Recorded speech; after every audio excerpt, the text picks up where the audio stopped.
Bom, retomando então a nossa sessão, eu retomo então com a pergunta e passo a palavra aos membros da mesa. Eu, consumidor, o que eu devo fazer neste momento? Qual atitude que eu devo tomar? Eu devo migrar? Eu devo esperar? Eu devo aprofundar meus estudos? Qual é a atitude que eu devo tomar? A quem eu devo procurar? O que eu devo fazer neste momento? Nós estamos vendo uma situação de sobrecontratação, nós estamos vendo muitas discussões, muitos debates, seja no Legislativo, seja nos órgãos reguladores, sobre mudanças no modelo, uma situação bastante complexa. Eu, consumidor, o que eu devo fazer neste momento? A palavra está aberta, senhores. Posso começar? Bom, boa tarde, senhores. O Ricardo já deu um pouco do caminho aqui, né? Acho que o primeiro passo é analisar bastante, como a gente mostrou aí nas cartilhas e nas apresentações de manhã. Bom, o conselho que eu daria, primeiro, visitar o totem que a Bracel colocou ali com a simulação da economia para o Mercado Livre, está ali no fundo à direita da sala.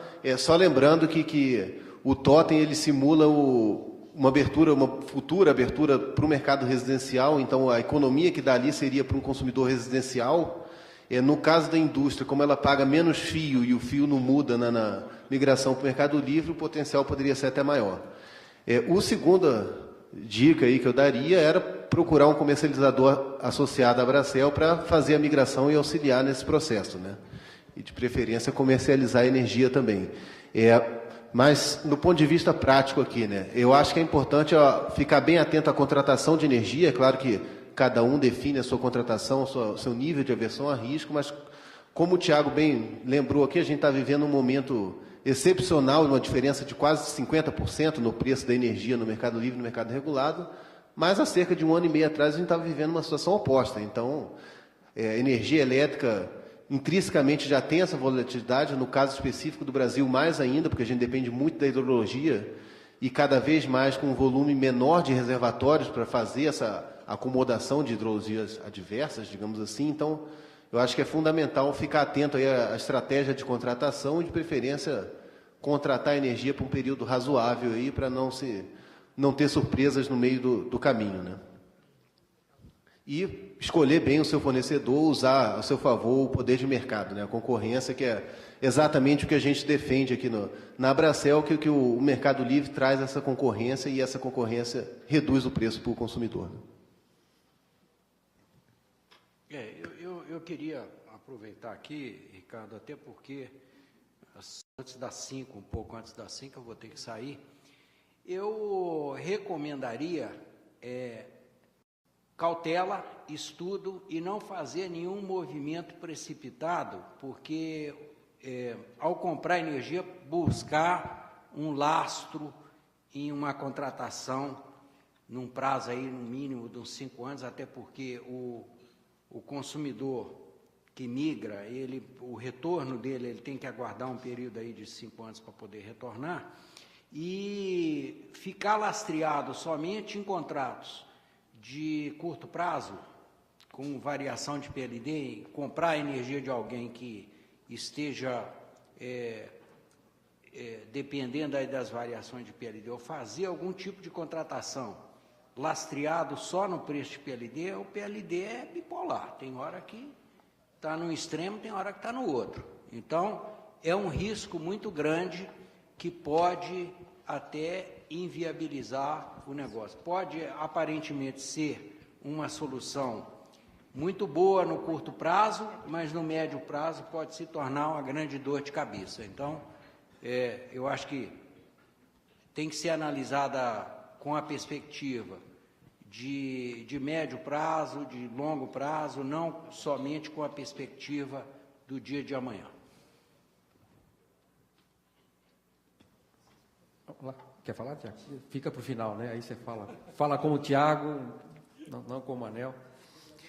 Bom, eu acho que a resposta, Ricardo, eu daria bem pragmática, né? Ou seja, independente de visualizar que se muitos fizerem isso, vai piorar uma situação sistêmica que tem que ser resolvida, para isso está aí o regulador com esse pepino no colo, né? Não olhando para isso, pensando exatamente da forma egoísta. Se um consumidor viesse me procurar como consultor e dissesse, o que eu faço? Não tem dúvida, você tem que maximizar a sua mais-valia, tem que fazer as análises, evidentemente, ver a vantagem do preço, levar isso em conta. Contratar talvez por um prazo, para não ficar também só sair por questão de um mês. Na atual conjuntura de sobrecontratação, eu não vejo tanto risco de repente, se der um arrependimento, voltar, desde que ele tenha percepção e indicações de que pode voltar, porque quando a distribuidora sobrecontratada, como é prerrogativa da distribuidora, ela não vai deixar de aceitar, porque na verdade a volta resolve parte do problema, né? Quer dizer, seria complicado se tivesse no momento de escassez e aí a distribuidora não aceita mesmo. Que é o que aconteceu, por exemplo, em início de 2008, quando teve aquele problema que várias comercializadoras quebraram, contratos não foram registrados. Na época eu era diretor comercial no Grupo EDP, tinha 3 distribuidoras embaixo. Vários grandes consumidores que tinham migrado vieram procurar na tentativa de voltar. Só que naquela época dizia, olha, não é vingança, não é nada, é uma questão pragmática, econômica. Não dá para aceitar de volta, porque senão a gente é que vai bancar o mico, porque não tinha energia nem para atender os que já estavam, né, no mercado cativo, digamos assim. Então não dá para aceitar. Mas numa situação que a distribuidora está com sobra, não há porquê ela não aceitar alguém de volta, num prazo menor, né, evidentemente. Então, isso tem que ser levado em conta. Eu diria, cada um, essa resposta pensando individualmente. Agora, que isso tende a piorar um problema do sistema que já está ocorrendo e cuja solução tem que ser encontrada, não há dúvida, tá? Mas isso não foi sua pergunta, né? Bem, como é que eu acho que aí, sem a necessidade de disclaimer, porque isso já foi discutido diversas vezes lá com a diretoria, é importante ter em mente algumas coisas. O preço percebido, o preço final lá, ele é composto por algumas etapas. A principal etapa é o custo marginal de geração. O custo de geração, ela depende da tecnologia, não depende do arranjo comercial. Então, você vai consumir de uma hidrelétrica, de uma PCH, de uma eólica, de uma fotovoltaica, de uma biomassa. E tem um custo associado com esse tipo de fonte, que vai estar num preço, que tem um mercado competitivo para isso, que é o mercado de geração. Quem atua nesse mercado, comprando, no nome dos consumidores, a maior parte são os comercializadores. Então, o que o comercializador agrega? Ele agrega na segunda margem.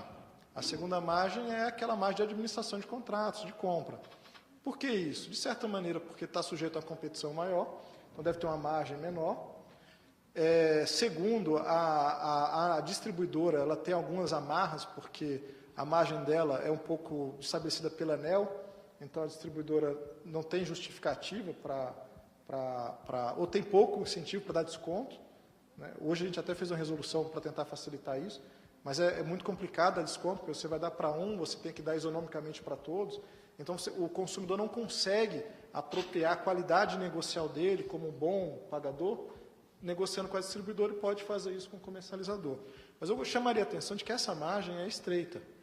Tá? Aquele estudo que o Alexandre mostrou lá, da correlação, toda vez que eu vejo estudo que mostra uma correlação direta de média de preço, considerando que teve abertura de mercado ou não teve, ou qualquer outra análise desse tipo, eu fico muito preocupado, porque como a gente não fez análise econométrica, não dá para saber se aquela variável foi a variável explicativa. Às vezes foi porque o shale gas apareceu nos Estados Unidos, e os estados que consomem mais shale gas, por uma questão conjuntural daquela janela, poderiam ser os que tinham aberto o mercado. Pode ser que num mercado teve uma crise econômica, e aí o preço caiu por conta da crise, não porque abriu. Então, é sempre preciso ter cuidado com essas análises de think tank, que eles tendem a simplificar muito. Então, o que eu chamaria a atenção é o seguinte: em situações de equilíbrio no longo prazo, o preço da energia não deve variar muito entre livre e regulado. Ela varia nessa margem. Para grandes consumidores, em que isso é um insumo, essa margem pode ser a diferença entre ter um resultado maior ou melhor. Então, vale muito a pena investir, porque tem uma dor de cabeça envolvida com isso também. Quando a gente vai caminhando para consumo de baixa tensão, eu acho que esse incentivo fica bem menor. Você tem, inclusive, um outro risco associado, que é o risco de volume.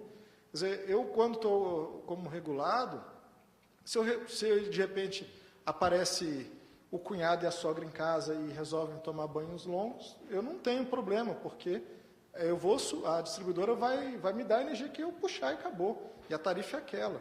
Agora, se eu sou um consumidor que fiz um contrato para receber 450 kWh mês e naquele mês for 700, eu estou exposto. Qual é a cláusula do contrato? Pode ser que esteja coberta, pode ser que não. Então, é muito importante tomar cuidado que existe o risco de volume, não só o risco de preço. Agora, dito isso, eu imagino que, em equilíbrio, o preço por fonte é o mesmo. A distribuidora tem que trabalhar com mix, o comercializador não precisa, então ele pode ser um pouco mais eficiente na compra, mas na média não é para ser tanto. E ele tem a margem, que ele vai reduzir. Esse ganho, ele é mais relevante para quem produz, para quem gasta muita energia. Quem consome pouca, às vezes a dor de cabeça não justifique. Talvez faça mais sentido adotar a resolução 482, que é a da mini microgeração. Você reduz a sua conta de luz em troca de muito menos dor de cabeça, sem risco nenhum de preço nem de volume. A única contrapartida que é ruim, e é preciso esclarecer, é caríssimo aderir à resolução 482, é o investimento de um carro. Você coloca um carro popular lá, tem um payback de 8 anos, quer dizer, não é alguma coisa que vai ser popular, não vai ser popularizado nesses termos de custo. Agora, a ANEEL imagina que o dólar deve caminhar para baixo, como está caminhando, e que a tecnologia fotovoltaica, que é a principal fonte para mini e microgeração, vai continuar caindo o preço, na curva de Schumpeter ainda está presente ali. Então, eu acho que daqui a 2, 3 anos, exatamente quando a gente estiver abrindo o mercado livre para baixa tensão, seja uma conta a se fazer. Vale a pena ser livre ou vale a pena ser um gerador, um autoconsumidor de energia? Mas seria esse o meu conselho. Risco de volume, pensa muito bem nisso, e vê se a margem que você vai ganhar justifica, porque não pode olhar para o cenário de hoje. Hoje é uma conjuntura.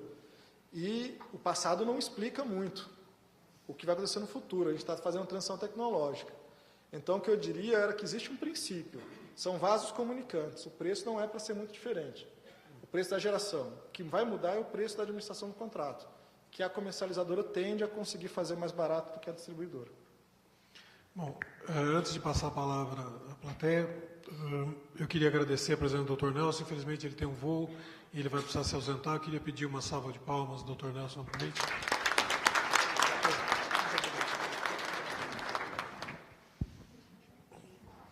Bom, nós temos já uma inscrição de uma pergunta no fundo. Eu peço só que cada um que for fazer a pergunta, que se identifique, nome e empresa, por favor.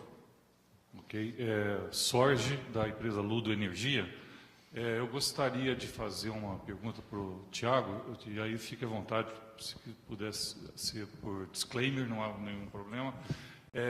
Com relação aos painéis anteriores, que foram muito ricos na questão da discussão, e parece muito evidente que há uma necessidade de mudança do modelo comercial, principalmente, e da mitigação dos riscos que estão hoje inerentes. Isso ficou muito evidente depois da intervenção que houve em 2012, mas também em função das novas tecnologias, da geração distribuída que foi colocado. Então, na minha opinião, talvez um pilar fundamental que precisa ser resolvido numa mudança gradual para uma maior liberalização do mercado seja a questão da expansão. Tá? E os demais painelistas, o Dorel, o Alexandre, o Nelson, de alguma forma colocaram assim algumas visões. Eu gostaria de ouvir a sua também, Tiago, no sentido de se essa questão de separação do laço da energia e a questão da financiabilidade, que hoje esse pilar calcado na expansão, baseado nos recebíveis de contratos que são financiáveis, ele, de alguma forma, ele funciona para poder fazer a viabilização da expansão. Num modelo mais liberal, funcionaria essa questão do laço e energia? Haveria alguma outra forma que poderia ser pensada e que poderia ser discutida no projeto que está vindo aí pela frente? Bem, essa eu acho que eu posso até responder pela ANEEL. Vamos por etapa. A primeira coisa, a questão da expansão é um pilar. Toda ou qualquer solução, e a ANEEL vai abrir um P&D estratégico para discutir a questão do ambiente de negócio, toda ou qualquer solução de ambiente de negócio tem que ser capaz de solucionar esse problema. Então, é preciso haver segurança de suprimento a longo prazo, porque senão é inviável. A gente comentou, por outras razões, o problema da comparação do setor elétrico com o de telecom. Se a gente não faz investimento adequado em telecom, dá ocupado. Uma pessoa não faz uma ligação. Se a gente não faz o investimento adequado em energia elétrica, tem um apagão. Ninguém tem luz. A gente não consegue transmitir, manter a tensão, a qualidade da energia na rede, a frequência, a tensão, sem ter para todo mundo. Ou tem para todo mundo ou não tem. E aí o apagão, a falta de energia, tem um efeito deletério enorme no PIB. Então não existe modelo viável para o Brasil que não nos dê segurança absoluta sobre a expansão.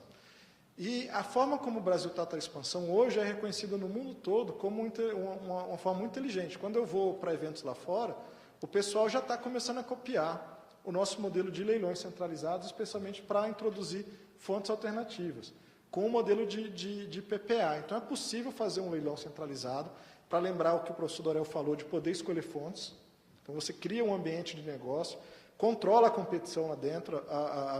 O meu mestrado é em teoria de jogos e leilões. Você consegue criar um mercado o mais próximo possível de uma competição perfeita, faz essa licitação, seleciona o melhor preço, não o preço mais baixo, porque tem toda a qualificação de quem vai participar, e aí você dá um recebível. Bem, o recebível pode ser pago pela distribuidora ou pode ser pago de outra forma.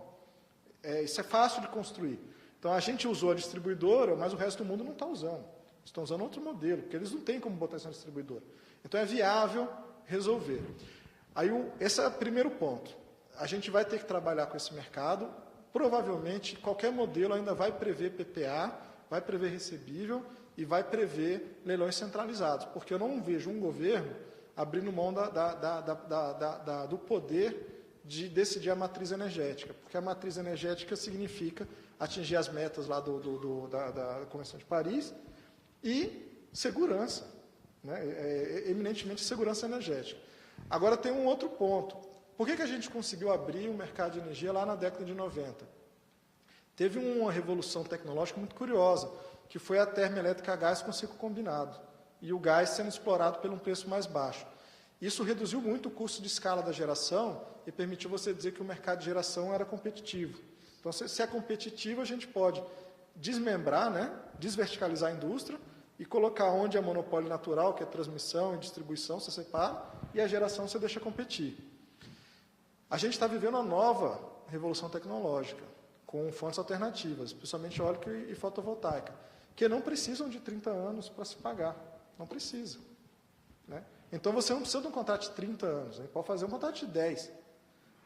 Vai ser mais caro no começo. Se você fizer de 15, amortiza por mais tempo, é mais barato. Se você fizer em 10, vai ser mais caro, mas o empreendimento tem uma vida útil de 30. Depois vai ficar mais barato, o valor presente é a mesma coisa.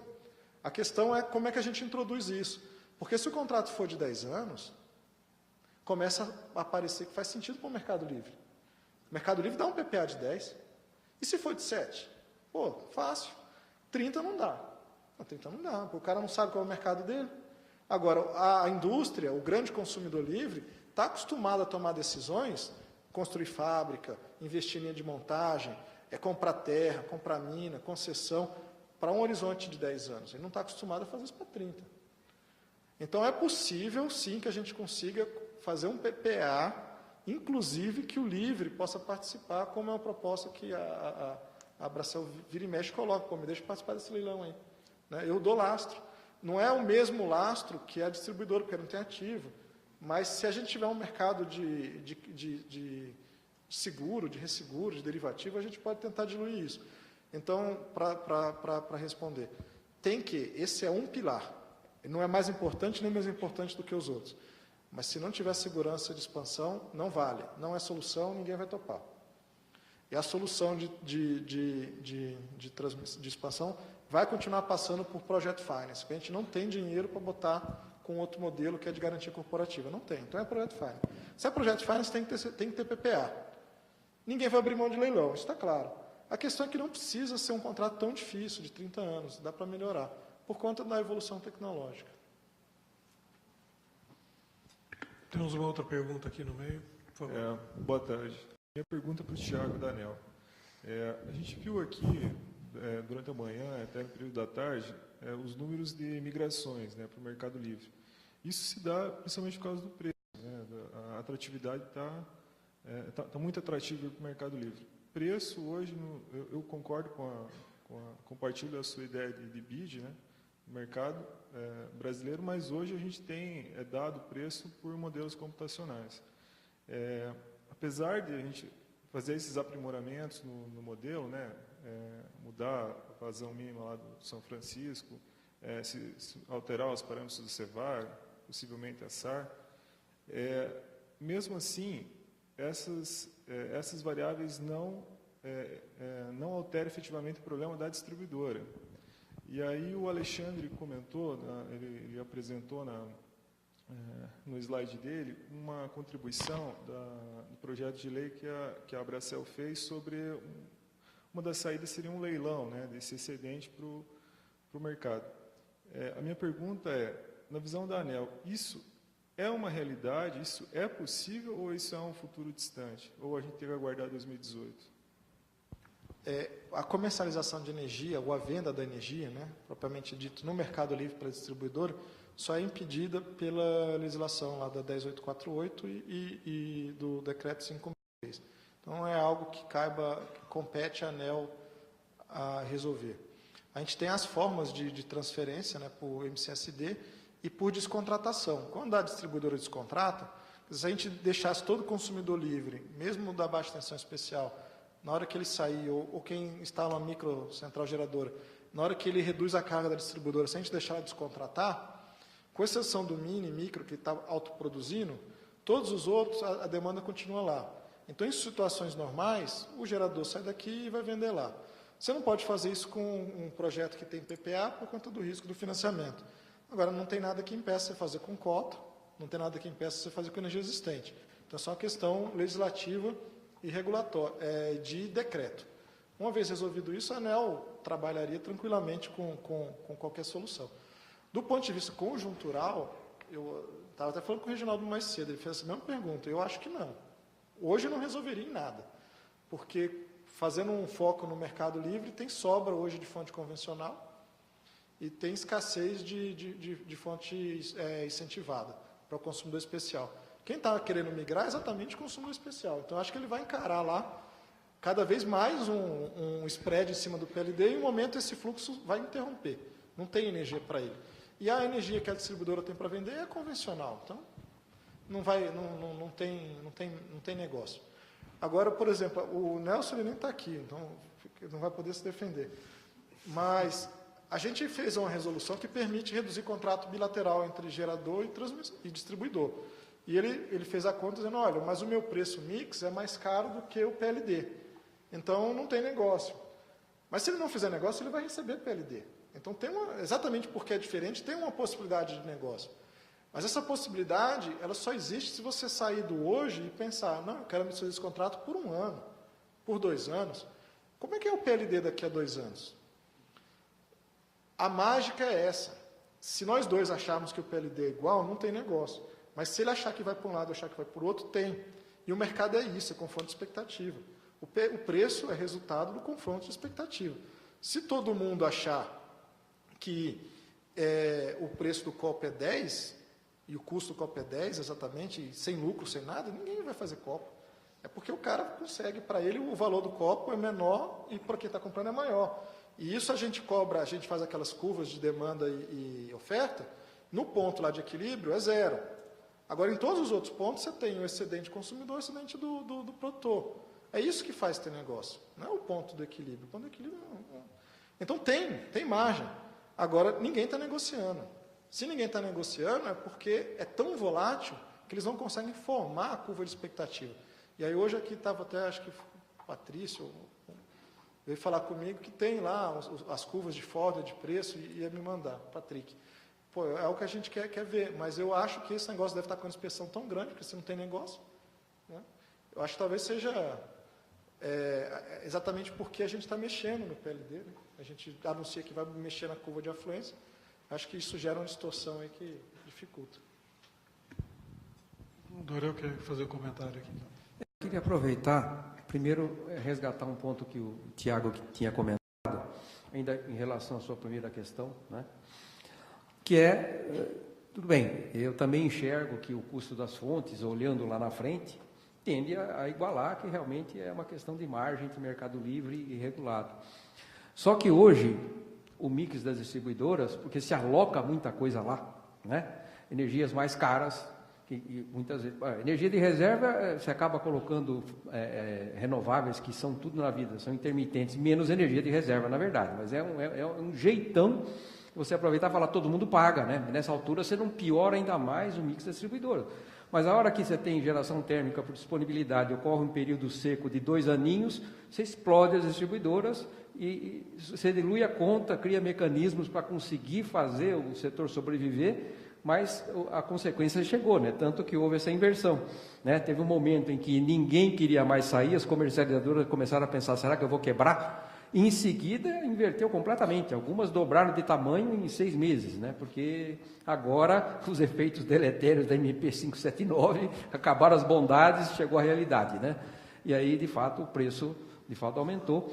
E então, no curto prazo, olhando essa resposta, pragmaticamente, o consumidor vai fazer a conta e muitas vezes vai encontrar diferença, não é pelo equilíbrio, que, claro, lá na frente eu enxergo exatamente isso, mas conjunturalmente, como você está alocando muita coisa na distribuidora, né, de forma não isonômica, que acaba não sendo alocada da mesma forma para o consumidor livre, há uma diferença eventualmente grande que justifique o cara pensar, e bom, vou aproveitar essa oportunidade, lá na frente eu vejo se eu volto, ou se todo mundo vai estar liberado, e daí ele não volta nunca mais, aí depende do que vai acontecer com o modelo. Eu gostaria que quando ele saísse, não voltasse nunca mais, ou seja, no limite todo mundo saísse, né? Mas isso é do outro lado da ponte, vamos ver se a gente consegue atravessá-la. A outra questão também, aí, indo um pouco na direção da questão que foi colocada, dos modelos, eu estava até discutindo com o Alexandre e com o Reginaldo no intervalo, quer dizer, eu acho que esse não é o grande inimigo nosso, quer dizer, a gente, questão de modelo pelo custo ou por oferta de preço, para formar o preço de curto prazo, é muito mais a gente ver o que incomoda de fato. O que incomoda de fato hoje é que há uma volatilidade muito grande no preço formado por modelo. Por quê? Você tem os dados que estão completamente errados, todo mundo sabe, né? Isso eu não preciso dizer, eu sei que está sendo transmitido pela internet, mas isso todo mundo sabe, né? Então teria que fazer realmente está se fazendo devagarzinho, mas está se olhando, né? As fontes intermitentes são representadas, por exemplo, no New Wave, que forma preço, como determinísticas. Exatamente a eólica, que ela não é determinística. Se abate a carga, todo mês o mesmo valor pela média e tal. E é uma forma, quer dizer, que se encomendou porque não se evoluiu o modelo da forma adequada ainda. Então, no fundo, se você evoluísse o modelo para representar com melhores previsões de vazões e tudo, que fizesse todo o aperfeiçoamento possível. Uma outra coisa que não precisava ter era Decomp e New Wave, por exemplo, quer dizer, um passar para o outro, aquela herança chamada curva de custo futuro. Dá para fazer isso no modelo só, a universidade faz, só o CPEL que ainda não resolveu não fazer ainda. Mas dá para fazer um modelo único, né? Que entre o porco, sai a salsicha, quer dizer, no fundo, o preço, e não precisa fazer essa decomposição, em 2 meses fazer a ligação dos dois. Então, veja, se você corrigir o modelo, acho que o que o mercado mais gostaria é ter alguma coisa que você roda o modelo e tem uma previsão adequada lá na frente. Quer dizer, alguns países que deram um passo na direção de liberar e formar preço por oferta de preço, por exemplo, a Colômbia, está dando um pouco de marcha ré e fala até que o modelo de custo não é tão ruim assim, desde que o modelo represente o mais possível a realidade e esteja evoluído. Ou seja, eu não encaro a questão da modelagem como o grande inimigo. O modelo errado, representando as coisas de forma inadequada, esse sim é o inimigo a se atacar, não tanto a questão de, ou por oferta de preço, que traz outros inconvenientes que precisam ser olhados com cuidado, ou a questão de formar preço pelo custo. Eu acho que a questão é, antes de mais nada, isso pode ser feito com algum esforço, não precisa de uma mudança radical, que vai levar a muita discussão, é melhorar o modelo que nós temos.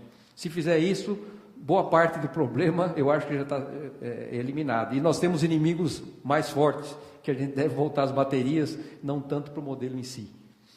Só para comentar, eu defendo a outra ideia quase que como uma utopia, né? Olhando o caminho até chegar lá. Mas eu acho que está adequado, não é tão ruim. Se o modelo por custo oferece o custo direito, ok. Tem só 2 informações. O CPEL está trabalhando com a série para a eólica ficar estocástica. Então, deve entrar aí ao longo do... Me parece que está meio avançado, tem até uma chance de entrar já em 17. Vamos ver. Senão vai para 18. Mas a gente está trabalhando e isso vai melhorar bastante. A outra coisa com a forma como modelar, também a gente sabe que um armazenamento abaixo de 10%, na verdade quase em 15%, já gera problema de atendimento de potência e de controle. Então, se o ONS não deixa chegar lá, por que não botar a restrição aí no modelo? Então, isso também poderia ser uma forma de melhorar. Agora, para mim, talvez a principal justificativa seja que o modelo é uma simplificação na realidade por definição. Um mapa 1 para 1 não serve para nada, né? Ele não te dá nenhuma informação adicional. Então, você precisa colocar o mapa numa escala 1 para 50 mil. Aí você vai rodar lá. Isso funciona muito bem porque você está voando em cruzeiro. Agora, quando você precisa pousar, você está num período crítico, como está o de 2015, 14, você precisa pousar, você sai do automático e vai operar. Aí você começa a operar com um despacho que chama de fora da ordem de mérito. Eu não gosto dessa palavra, porque não é fora da ordem de mérito. Ele é fora do modelo, que a gente depois escolhe a mais barata, fora do modelo. Ela não foi despachada pelo modelo, mas você fala, o modelo não despachou porque não viu essa restrição, porque não está lá, não viu aquela, porque não está lá. Então, a forma de despacho fora do mérito mais comum é essa transmissão. Pô, então não é fora do mérito, é um mérito. Só que a transmissão não deixou. Então, quando a gente trabalha com modelo computacional e esse despacho entra fora do PLD, gera uma confusão enorme. Por isso que a Abração defende aqui participar do CMSE, porque quer ver como é que isso é feito, né? Agora, se isso fosse preço, não tinha despacho fora da ordem de mérito, porque você rodou o modelo e lá na hora rodou antes, estabelece as restrições, nível meta, talvez na semana, restrição de transmissão, e deixa o preço aparecer. Vem tudo por mérito.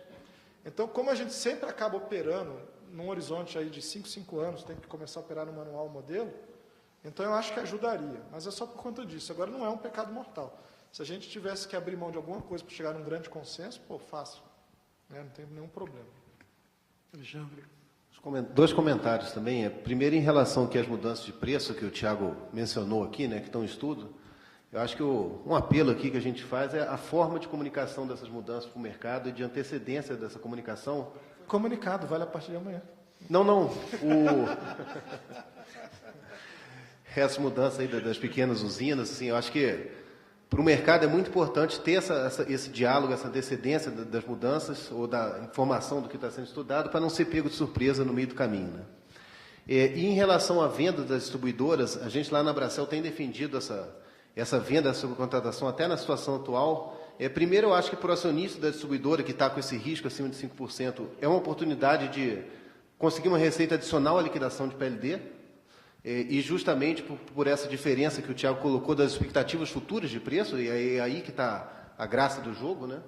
Então, hoje, o PLD está na casa aí de R$70, R$80, um contrato de 4 anos, você conseguiria aí talvez R$130, ou algo, talvez até um pouco mais. Então, tem espaço aí para aumentar a receita do distribuidor. Por outro lado, o Mercado Livre ganha com o aumento de lastro da energia. É claro que, sendo um volume grande de energia que a distribuidora vai ter, não dá para pegar um bloco de alguns gigawatts e médio e botar no mercado, porque você vai bagunçar o mercado todo e o próprio preço vai refletir isso, né? E um ponto que não dá para fazer de uma forma escalonada, e um outro ponto que eu acho que pode ser pensado também é a questão da energia incentivada. A gente ainda tem alguma energia, principalmente eólica, contratada no ACR, leilões de fonte alternativa. Por que não pensar num modelo de venda dessa energia prioritariamente? Por quê? Porque o mercado estaria disposto a pagar mais por essa energia, pela questão do desconto, e você poderia capturar essa diferença e jogar para a modicidade tarifária do consumidor cativo. Pode ser uma solução. E que traz mais lastro de energia incentivada para o Mercado Livre, que, como foi colocado aqui, é o que está tendo migração agora, o consumidor especial, né? Bom, em função do adiantado da hora, nós temos mais 2 perguntas, temos uma lá no fundo, e a Virgínia primeiro, desculpa. Bom, lá no fundo, depois a Virgínia. Oi, boa tarde, Luiz Cláudio da FG Agro de Ribeirão Preto. Eu queria primeiro dizer o seguinte: o ótimo é o inimigo do bom. A gente fica buscando melhorar, achar o melhor modelo de negócio e, de repente, a gente pode deixar de fazer pequenas alterações que melhorem o dia a dia. Então, tentar mudar todo o modelo, nós vamos demorar 2, 3, 4 anos e não sei se a gente chega até lá, né? Outra questão é com relação à sobrecontratação das distribuidoras.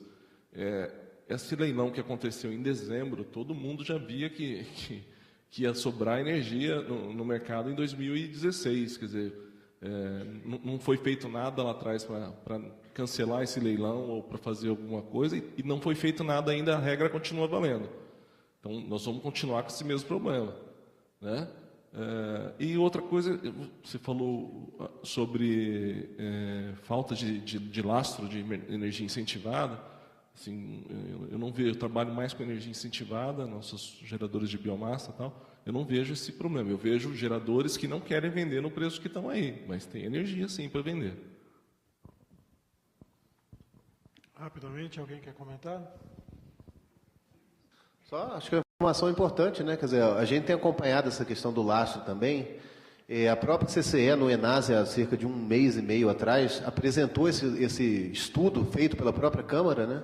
E tinha ali cerca de 744 megawatts médios de sobra, hoje de energia especial, digamos assim, né? Considerando aí a zero também, o que daria para migrar aí algo em torno de 1.400 consumidores.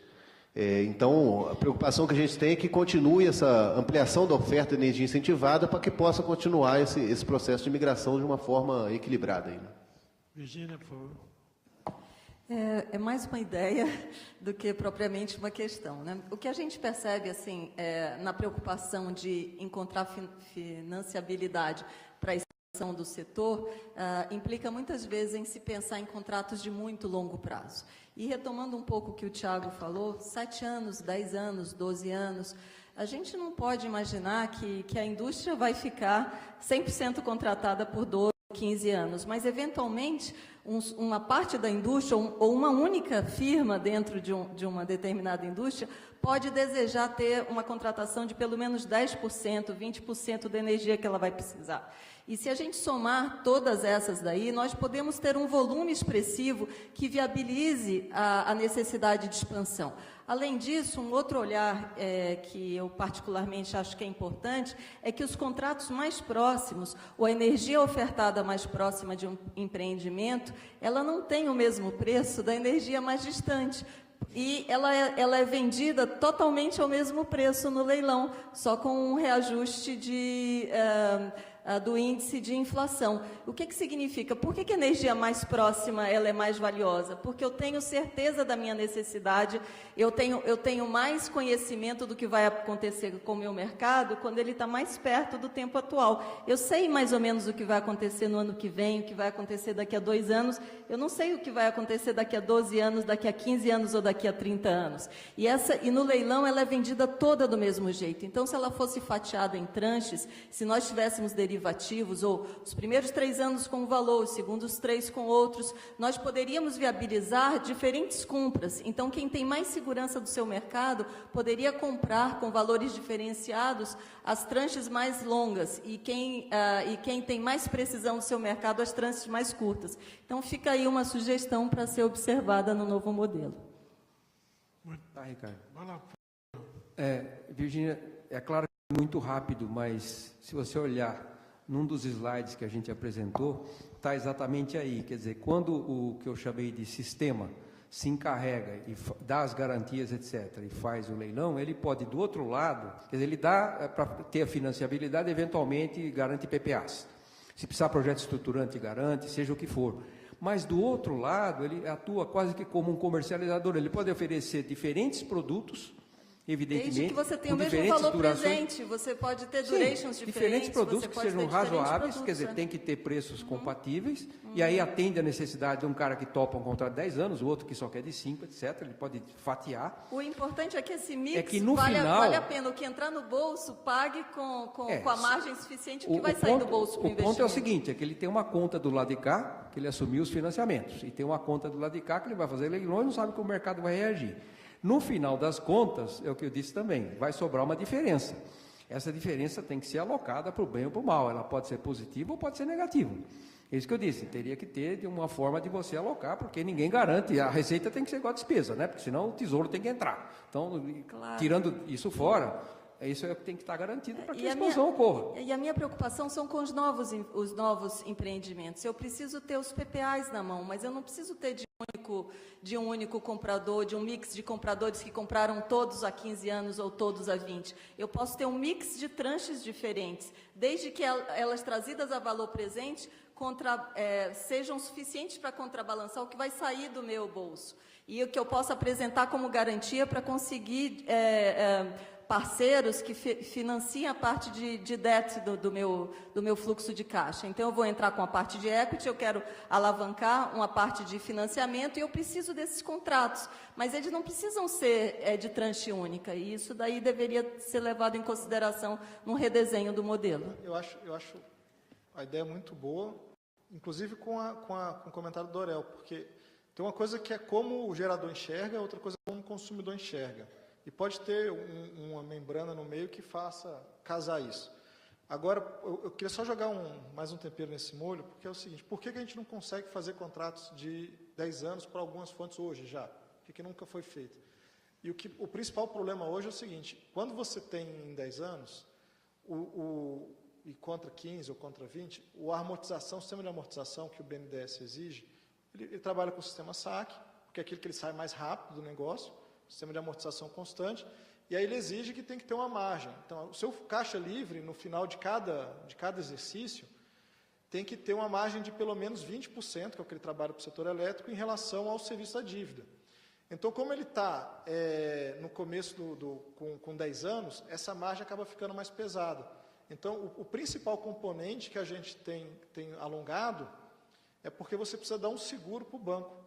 E por que você precisa dar um seguro para o banco? Porque o nosso sistema de seguros no Brasil não funciona para projetos de infraestrutura, não funciona. Você tenta acionar lá, o cara diz que não tem nada a ver. E vai para a justiça e ninguém vê essa coisa desse dinheiro. Então a gente cobra o seguro, bota esse custo lá no edital. O pessoal, os investidores pagam muito barato para esse seguro, porque o segurador sabe que nunca vai ser acionado.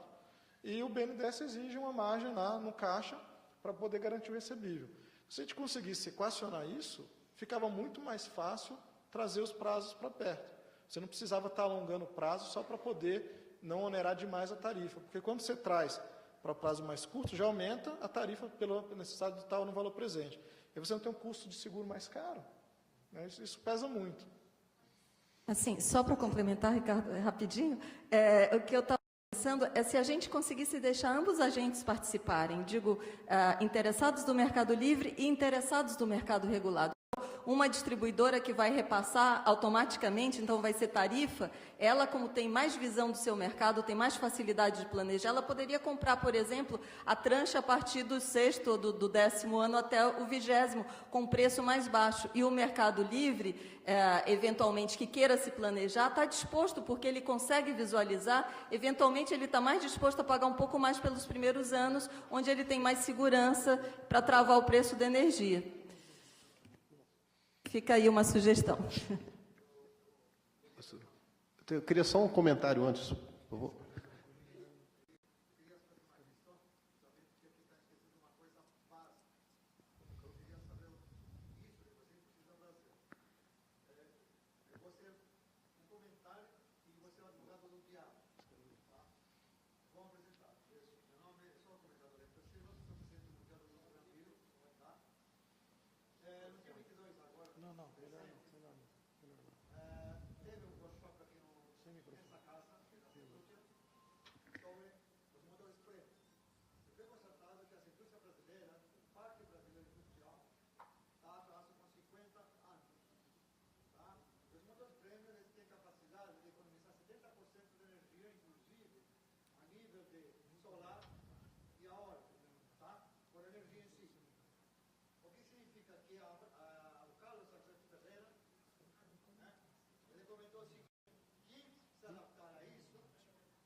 empresas que deveriam ter trocados os motores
Muito obrigado.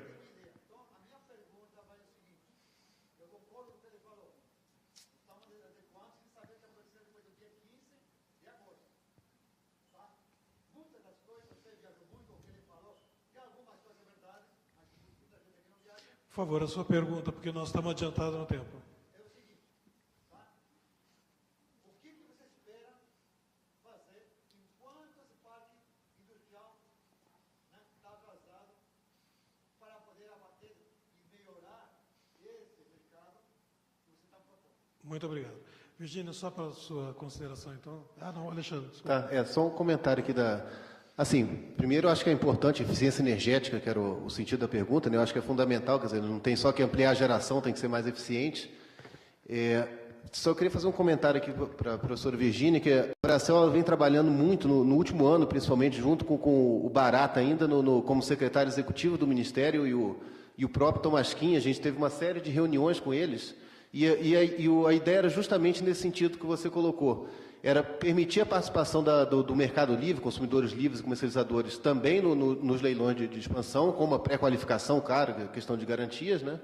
E a gente compunha esse mix justamente dessa forma, com a distribuidora continuava comprando do prazo que ela é hoje, a gente não mexeu no ACR, mas como o pagamento do serviço da dívida ele é decrescente, né, pelo modelo SAC que é utilizado, como o Tiago colocou, você tem aquele período crítico da dívida nos primeiros 5, 7 anos do projeto. E é justamente onde você consegue encaixar perfeitamente um contrato do Mercado Livre. Então, você conseguia ter aquela base de 30 anos, que garantia o começo, um pouco do começo do financiamento, e no final ela já cobria tudo, e no curto prazo você tinha contratos do Mercado Livre, isso tinha avançado bastante. Estava já no ponto de incluir a demanda do livre no próximo leilão que tivesse uma hidrelétrica. Então, assim, está bem avançado esse modelo, essa discussão com o Ministério. Muito obrigado. Em meu nome, em nome da Fiesp, do DEINFRA, eu queria primeiro agradecer, então, ao Tiago, ao Nelson, ao Alexandre e ao Dorel, pela brilhante participação.